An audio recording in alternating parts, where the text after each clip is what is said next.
Hi, and welcome to another edition of Start Sailing Now Extra. I'm here with Kristen Rakowski, who is profiled in our April 2022 edition of SpinSheet magazine. So, welcome, Kristen.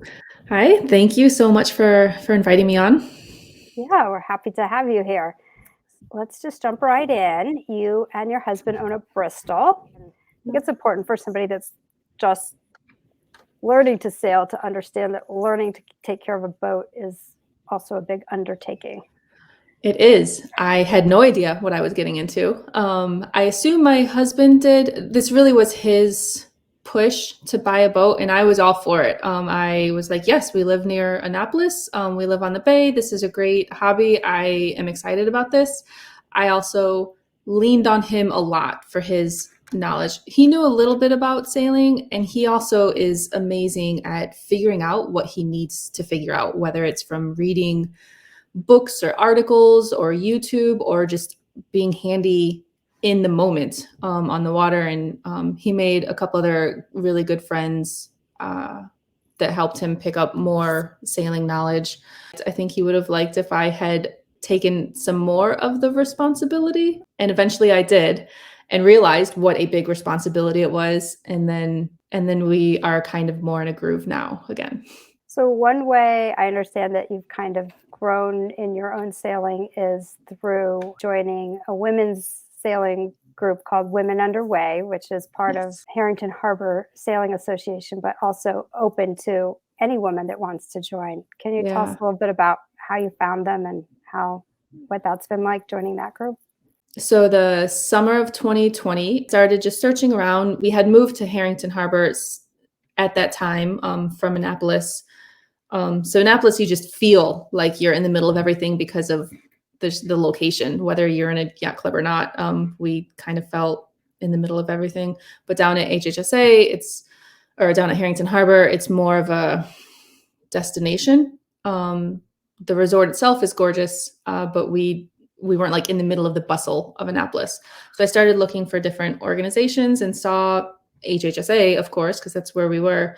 And I was really attracted by the Women Underway program, that the fact they had a Women Underway program. I love seeing things that specifically promote women in fields that are majority male. And sailing, of course, has been historically male dominated. So to see something that really does specifically roll out the welcome mat for women and for people newer to doing it. And they had different topics, like at that time it was virtual because of the pandemic. So they had topics like spring commissioning and docking and things like that, that I I like preparing a lot. And I was like, oh, it's spring, so we should start thinking about spring commissioning.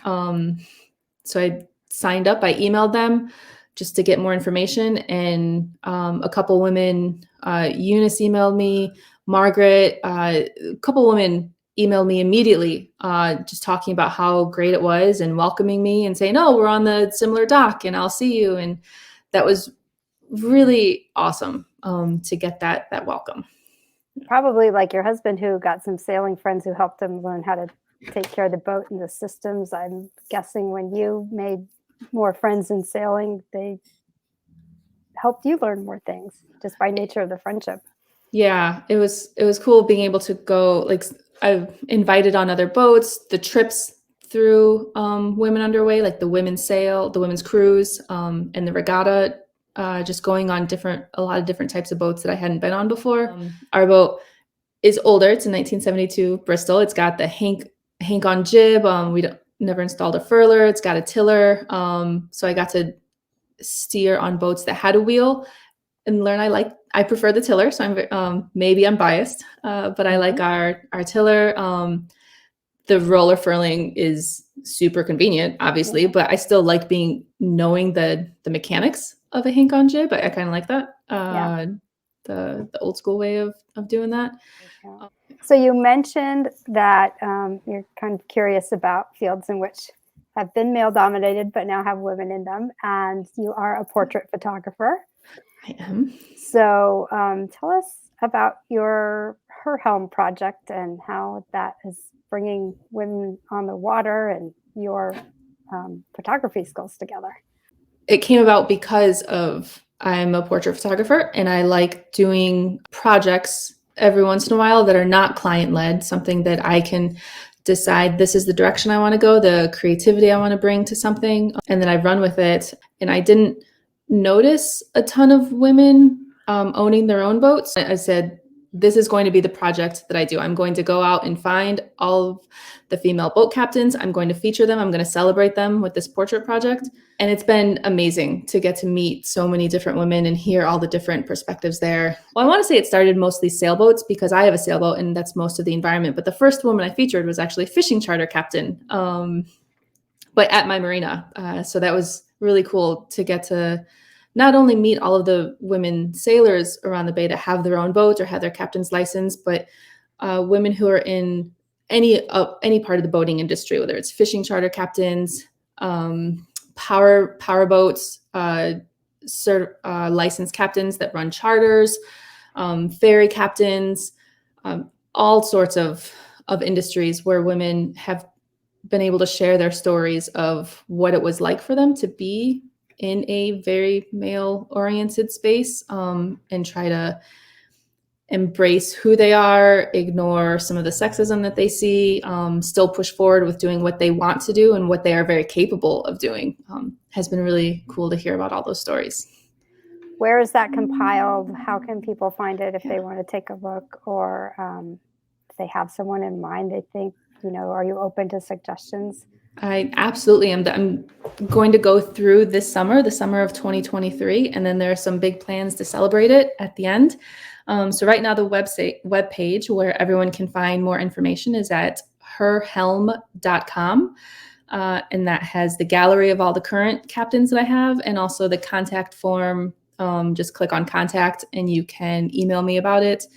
About whether you yourself would love to be featured. If you know someone who's amazing, would love to be featured. How many women have you done profiles of? So far about 30, 29 or 30. And my goal is by the end of the summer, it will be a busy summer. My goal is 50 women. Every time I see one of the pictures, I think, oh, I'd like to meet that woman. She looks amazing. Amazingly powerful, right? Like not necessarily amazing in like what we think of, oh, she's a beautiful woman, but beautiful in the sense of powerful and interesting. Yeah. I've had women captains contact me and they're like, oh yeah, I looked through your gallery and I want to meet all these women. They're amazing. I'm like, well, you fit in there. Like all of us, like just look at what everyone is doing. It's really cool. Everyone has that awesomeness inside of them. So I'm really, whether it's a big awesome or a little awesome, everyone has that inside of them. And I'm really excited to get to share that, to find it and write about it and take that portrait and share it with everyone. So what would you tell someone who was an adult, and let's just focus on women, like another woman who's an adult in her, doesn't matter, 20s up to no limit, any age, who's interested in learning to sail? You might have to open yourself up to new avenues, new communication. The pandemic maybe has gotten us feeling very introverted, or very eager to get back out there. So it might take you like reaching out to people and making an effort in that way, or just signing up for a class. That's kind of a easier, like takes the ball out of your court a little bit way, I think. But yeah, lots of ways. So I look forward to seeing more people out on the water. Absolutely. Well, thank you. Thank you.